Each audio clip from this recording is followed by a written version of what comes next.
부자 탐사대입니다. 자, 오늘은 연중 최대 미술 행사죠. 프리즈와 키아프를 앞두고 음이선 갤러리스트님을 모시고 프리즈와 키아프에 대해서 알아보는 시간을 가지겠습니다. 안녕하세요. 안녕하세요. 네, 간단하게 소개 부탁드릴게요. 안녕하세요. 저는 갤러리스트 음이선입니다. 현재 플레이그라운드라는 곳에 소속되어 있고요. 공간은 갤러리랑 레지던시로 이루어져 있습니다. 레지던시 같은 경우에는 국내외 저희 신진 작가분들이 미술시장에서 발판을 마련하실 수 있도록 작가가 작업할 수 있는 공간 그리고 재료를 제공하고 있고요. 관람자를 만날 준비가 되면 갤러리 전시까지 연계하는 프로그램으로 운영하고 있습니다. 저는 갤러리에서 전시를 기획하고 있고 레지던시에서 작가님들과 소통하는 디렉터 역할을 맡고 있습니다. 그리고 이전에는 서울옥션에서 미술시장 교육이랑 전시 파트를 담당했던 바 있습니다. 듣기만 해도 되게 흥미로운 공간이라고 생각이 되는데요. 본격적으로 프리즈는 뭐고 키아프는 뭔지 설명 좀 부탁드릴게요. 키아프는 한국화랑협회가 주최하고 있는 행사고요. 올해로 23회차를 맞이하고 있고 국내에서 가장 크고 오래된 아트 행사입니다. 글로벌 시장에 대해서 한국의 큰 관점 안에서 볼 수 있는 기회장이라고 보시면 될 것 같습니다. 그리고 프리즈는 런던을 베이스로 하고 있는 아트 매거진 프리즈가 개최하는 행사입니다. 2003년에 개최를 시작을 했는데 단 20년 만에 아트바젤과 맞먹는 세계 탑2 글로벌 아트 페어로 성장한 곳이고요. 런던, LA, 뉴욕, 그리고 서울에 더불어서 전 세계적으로 개최하고 있는 행사입니다. 한국 갤러리스트로서 프리즈가 서울에서 개최되고 있다는 점은 굉장히 큰 자부심을 느끼는 요소입니다. 프리즈가 그러면 언제부터 한국에서 열리게 된 거예요? 올해로 3회차를 맞이하고 있고요. 네. 2022년에 처음으로 개최를 네. 했습니다. 네. 아시아에서 그래도 한국만큼 좀 다양성을 가지고 있는 시장은 서울이 대표적이지 않을까라는 생각이 듭니다. 프리즈에 많은 갤러리들이 또 나오잖아요. 네. 주목할 만한 갤러리가 있는지, 이 갤러리는 좀 흥미롭다, 이런 네. 게 있나요? 프리즈를 조금 더 효과적으로 보기 위해서는 어떤 섹터에 어떤 갤러리가 있는지를 아시는 게 좋을 것 같아요. 네네. 프리즈 같은 경우에는 지금 프리즈 마스터랑 갤러리, 포커스 아시아, 그리고 네. 이번에 처음 하는 프리즈 라이브, 또 다양한 토크 프로그램으로 이루어져 있습니다. 새롭게 참여하는 갤러리라든지 주요 갤러리가 어디에 있는지를 찾아보시는 게 좋은 방법이겠죠? 먼저 마스터 섹션부터 말씀을 드리면 네.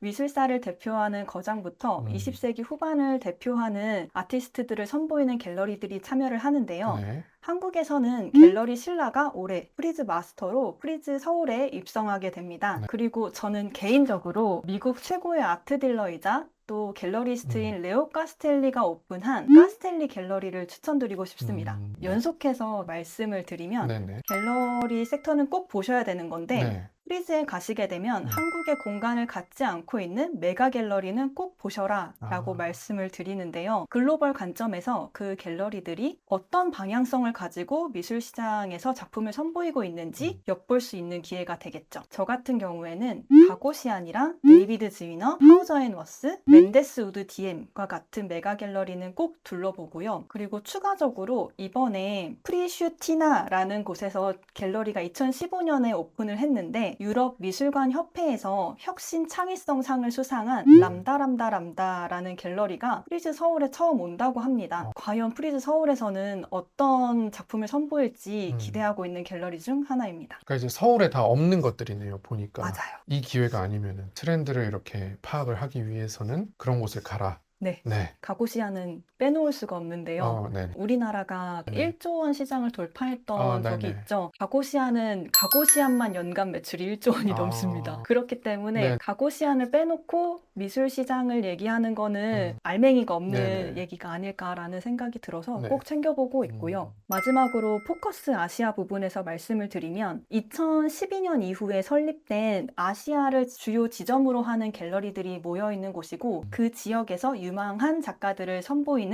자리이고요. 작년 같은 경우에는 한국의 실린더가 이 섹션에서 수상을 했었는데 이와 더불어서 일본, 방콕, 뉴델리와 같은 다양한 지역에서 갤러리들이 오고요. 일본에 파셀 갤러리라는 곳이 있는데 거기에서 루양 작가를 소개합니다. 루양 작가가 지난 5년간 개발했던 디지털 자아 도쿠라는 캐릭터를 아시아 내 아트페에서는 처음 선보인다고 하니까 꼭 방문해서 보시면 좋을 것 같아요. 프리즈에서 그런 갤러리들 이제 추천을 하시지만은 아티스트를 흥미있게 보는 분도 있을 것 같거든요. 어떤 작품이 이제 내놓을지 기대된다. 이제 이런 아티스트가 있다면 누가 있을까요? 저는 프리즈라고 해서 글로벌 아티스트에 주목하는 것도 좋지만 네. 서울에서만 단독으로 항상 하는 행사가 있다면 네. 프리즈 아티스트 어워드라는 건데요. 이번 2회차에 최고은이라는 작가가 선정이 됐어요. 최고은. 그래서 네. 우리나라 아티스트가 이만큼의 위치에서 이 글로벌 아트 페어에 참여하고 있구나라는 네네. 거를 몸소 아셨으면 좋겠고 네. 최고은 작가 같은 경우에는 파이프, 배관, 에어컨 부품 같은 것들이 작품으로 재탄생하게 됩니다. 과연 작가의 시선이 어떻게 특색 있게 나타날지 기대가 됩니다.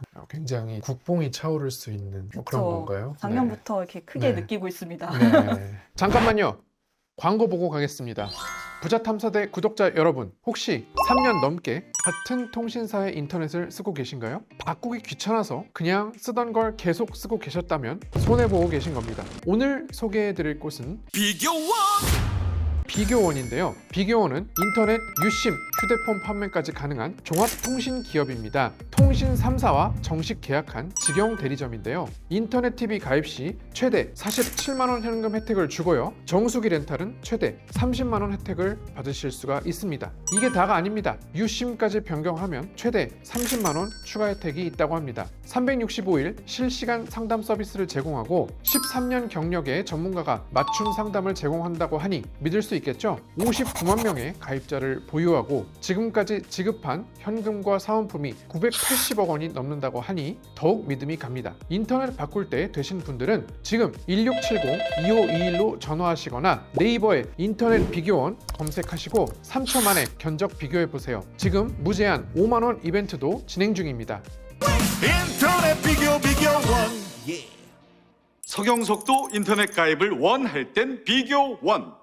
상대적으로 또 키아프가 프리즈랑 같이 열리면서 네. 조금 이제 위축된 느낌이 있거든요. 키아프도 되게 이제 좋은 작품이 많다고 알고 있습니다. 네, 네. 그쵸. 사실 아트바젤이랑 프리즈가 글로벌 아트 페어로 이제 성장을 하면서 그 지역에서 지역 특색을 가지고 운영되는 아트 페어가 점점 사라지고 있는 추세예요. 네. 홍콩에도 사실 홍콩만의 아트 페어가 있었지만 사라졌듯이 그리고 프랑스 피악 같은 경우에도 네. 매년 이제 30년이 넘게 지금 올림픽이 열리고 있는 네. 파리 그랑팔레에서 네네네. 항상 열렸었거든요. 네네. 이게 아트바젤에 밀려나가지고 이런 식으로 지역 특색을 가지고 있는 아트 페어들이 점점 사라지고 있는 추세인데 네. 그와 반해서 키아프는 그 명맥을 계속해서 유지하고 있다는 것 자체만으로도 저는 한국 갤러리스트로서 정말 자랑스럽고 중요한 아트 페어라고 생각이 듭니다. 네네. 그리고 한국의 아트 페어지만 프리즈의 힘을 입어서 키아프 자체가 성장해서 또 글로벌한 갤러리들 유치도 잘 하고 있거든요. 네네. 올해는 21개국에서 201개 갤러리가 참여하는 것으로 알고 네. 있습니다. 그만큼 좋은 작가들을 만나볼 수 있는 자리이니까 키아프도 꼭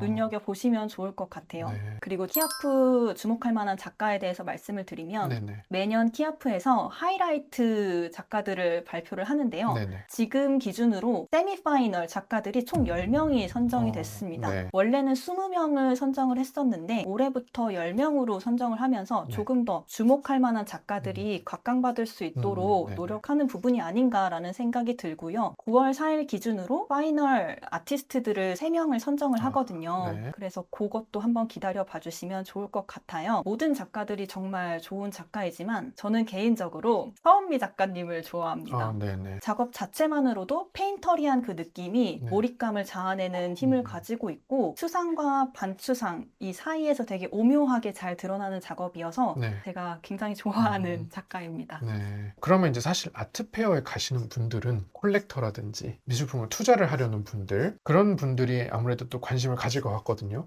그러면 이제 미술품 이제 투자 쪽으로 얘기를 돌려서 요즘 미술 시장이 좀 안 좋다고 하는데 과연 이런 상황에서도 미술품 투자를 해도 되는지 그게 궁금합니다. 갤러리스트로서 받는 질문 중에 가장 어려운 질문이 아닐까 생각하는데요. 네. 미술 시장도 호황기가 있고 조정기, 네. 하락기가 있고 이것들이 계속 흐르는 건데 여기서 이제 짚고 넘어갈 점은 만약에 내가 무리를 해서라도 꼭 투자를 해서 작품을 구매할 거야 라고 하시는 분이 계시면 저는 잠깐 조금 더 생각해 보라고 말씀드릴 것 같아요. 왜냐면 아무래도 미술 시장은 그냥 투자가 아니라 취향이 한껏 반영되는 필드이다 보니까 내가 선호하는 것보다 투자 심리가 이제 더 올라가게 되면 아무래도 실망할 수 있는 부분이 생기기 마련이기 때문인데요. 한국은 특히나 외국에 비해서 작품가의 회복 탄력성이 높은 편은 아니거든요. 내가 조금 더 시간을 갖고 좋아하는 작품이 정말 뭔지부터 생각해 보셔야 안정적으로 투자할 수 있다라고 말씀을 드릴 수 있고, 그래도 뭐 하나 소장하고 싶다라고 하신다면, 예를 들어서 옥션에서 거래를 하신다라고 하면 시장이 아무래도 좋지는 않기 때문에 네. 내가 정말 원하는 도상의 작품을 만나기는 조금 어려우실 수도 있어요. 네. 하지만 도상과 상관없이 원하는 작가의 작품이 있다면 호황기에 비해서 조금 덜 치열한 비딩으로 작품을 손에 넣으실 수 있습니다. 네. 그래서 양날의 검이라고 저는 생각을 하고요. 반면에 아트페어나 갤러리에서 거래를 하실 경우에는 옥션에 비해서 시장의 영향을 조금은 덜 받기 때문에 조정기, 하락기 시장 안에서 작품을 구매해 보시면서 미술 시장을 공부하고 또 갤러리 거래를 경험하는 시간이 되실 수도 있을 것 같아요. 즉, 작품을 사는 이유가 나에게 무엇인지, 내가 선호하는 작가나 스타일이 무엇인지, 금액대를 어떻게 설정할 것인지, 옥션에서 거래를 할지 갤러리에서 거래를 할지, 갤러리에서 거래를 한다면 과연 나의 안목과 비슷한 결의 갤러리가 어디인지를 알아보신다면 현명하게 컬렉팅을 하실 수 있을 거라고 생각이 들고요. 호황기, 조정기 이런 것과 상관없이 컬렉팅을 하면서 내가 그동안 느껴보지 못했던 행복감이나 만족감을 느끼실 수 있다고 덧붙여 말씀드리고 싶습니다. 저는 근데 보면은 미술품에 대해 잘 모르시거나 투자 목적으로만 이제 접근하시는 분들이 처음 거래를 할 때 욕심이 많은 게 아닌가 그런 생각도 하거든요. 맞아요. 네네. 이제 주변에도 이제 뭔가 이렇게 텀을 되게 짧게 생각하시고 거래하신 분들은 네. 지금 어떻게 해야 될지 당최 방법을 잘 모르겠다라고 네네. 하시는데, 투자랑 상관없이 내가 좋아서 산 작품이면은 위치를 바꿔가면서 감상을 해보시고 조금 네. 더 가지고 있어 보셔라라고 말을 네. 하기도 하는데, 네네. 그분의 자금 상황이나 다른 상황에 따라서 선택을 조금 달리 하는 경우도